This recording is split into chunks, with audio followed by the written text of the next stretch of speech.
Folks, well, this week was a fun week. Still no movies, by the way. We're hopeful. As of tomorrow, I guess we're allowed to have them in Florida. I don't know what we're going to have. The first movies will arrive sometime in July, and then we'll have actually movie reviews probably pretty regularly. So I was asked to do some retro movies, which are just basically they give you a bunch of movies. So we're like, I don't know why. I don't know. Anyway, one of them was Poltergeist. And I love that you were like, well, I haven't really seen that like in 30 years. Yeah. Neither had I. Yeah. Did you like it when you watched it when you were younger? I actually was scared to death. I remember seeing it when I was 11 or 12, and I was terrified of that stupid clown doll. Yeah. Scared the bejesus out of me. Yeah. I'm a little older than you, so I wasn't You were a teenager, yeah. Yeah, but no, it didn't scare me. I thought it was pretty good. And right, that put Drew Barrymore on the map? No, she's not in that movie. Oh, she's not? No, you're thinking of some of her other work. You're thinking of something else. Oh, okay. Yeah, that's not it. For some reason, I thought she was in that. No. That little kid is culture. that kid is someone else. So that's not her at all. So, right. No, it was good. It was all right. I watched it again. I actually liked it more than I thought I would. It's one of these, like, it's one of the many movies from this era where it's a Steven Spielberg movie that he didn't actually direct. He actually was involved with all the storyboard development, get the story done, but he was under contract with Universal. He was doing E.T. So they came out like a week apart, and he couldn't direct it. So, Tobe Hooper directs it. Joe Beth Williams and Craig T. Nelson do a great job as the Freeling family who get this house, and all sorts of crazy supernatural, spiritual things are happening. Ultimately, the kid disappears, and they stay in the house when all these crazy things keep happening, and get this crazy medium weird lady come in and try to help them. It was really an interesting movie that it was scary and creepy in that PG-13 kind of way. Like, it was that entry-level movie to like scary movies and horror movies without actually being like really graphic and gross. It has one scene where the guy's hallucinating, tries to pull his face off. That's really the only real bloody scene that's really gross. They have really cheesy, bloody special effects for most of the other things and the creatures and stuff. But I actually love the fact, because I've been challenged several times, so I could put on the pastor hat. Can you talk a spiritual message or something out of just about any movie? It really is an interesting movie about a family's love, like the love of your child, what you would go through, because you easily could see this family panicking, leaving, abandoning their kid. The other kids are at risk. They're at risk.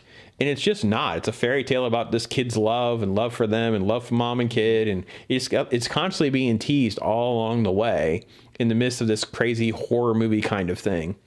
What I liked about it most in watching it again, I had found as I was doing my research to write the review, was they built a special stage for the scene where the mom is being attacked by the spirits. So it's like moving her up the wall to the roof.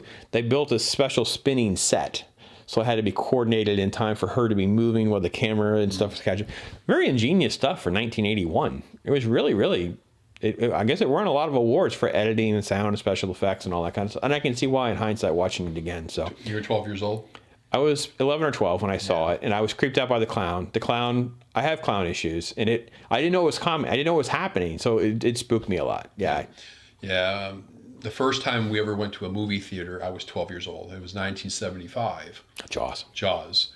And I remember going home, and I was afraid to put my feet over the edge of the bed because I thought the shark was going to get me. Like the bed was the boat.